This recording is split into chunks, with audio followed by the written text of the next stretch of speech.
देखिए, हमने जो वहाँ की स्थिति है उससे अवगत किया है, उन्हें बताया है कि वहाँ पे किस तरह से जो हुआ, क्या क्या हुआ है और किस तरह से लोग पूरी तरह से बर्बाद हो गए, क्योंकि जो नदी है उसकी धारा ही बदल गई, तो पूरा पहाड़ चले गया उसके साथ। तो यहाँ तक कि एक फोकस्ड एरिया में है नेचुरल डिजास्टर, लेकिन उसका जो इफेक्ट है बहुत ही ज़्यादा है और लोग पूरी तरह से, उनके पास कोई सपोर्ट सिस्टम नहीं बचा। लोगों के परिवार, लोगों के घर, उनके बिजनेसेस, पाठशालाएं, जो भी था सब बह गया। तो इस परिस्थिति में अगर केंद्र सरकार कुछ न करे तो लोग क्या उम्मीद रख सकते हैं। तो हमने अपील ये भी की कि राजनीति को परे करके जो मानवता के तहत, मानवता के आधार पर जो हुआ है, वहाँ के लोगों को, वहाँ के बच्चों को मदद की जाए। मैंने ये भी जिक्र की कि मोदी जी गए थे और वो मिले पीड़ितों से, और जब मैं उन पीड़ितों से मिली, उनकी एक उम्मीद थी कि प्रधानमंत्री जी आए हैं, कुछ मदद मिलेगी, और अभी तक कुछ मदद नहीं मिली है। ये दुख की बात है और मैंने सिर्फ ये अपील किया है कि राजनीति को परे करते हुए जितनी मदद कर पाए करें।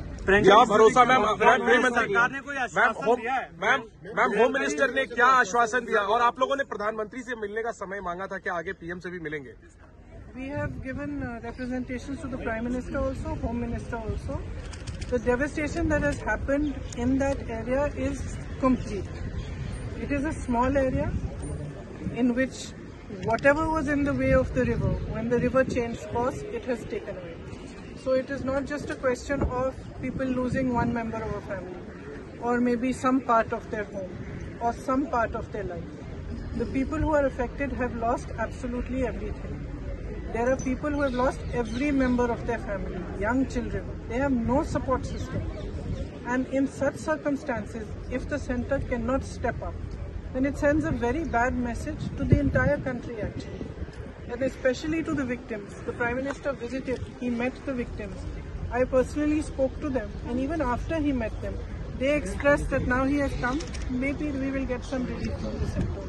4 months have passed and that relief has not been forthcoming. So I have appealed to the Home Minister, and he's listened to us very kindly.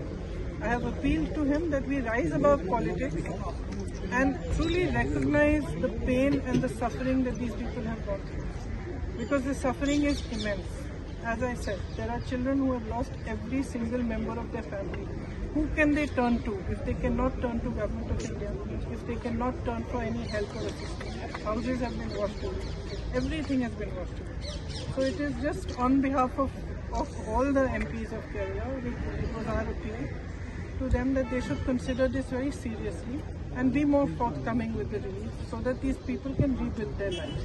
Ma'am home minister ने क्या आप लोगों को कहा, और कल बताया जा रहा है कल शाम तक उन्होंने कहा कि कुछ डिटेल्स देंगे, क्या उन्होंने कहा है? कि जो किया गया है और जो हो सकता है, उन दोनों चीज़ों की डिटेल हमें कल शाम तक दे देंगे। तो हमने ये इच्छा व्यक्त की कि जितना भी हो सके वो कर पाए, करें, क्योंकि स्थिति वहाँ पे काफी खराब है।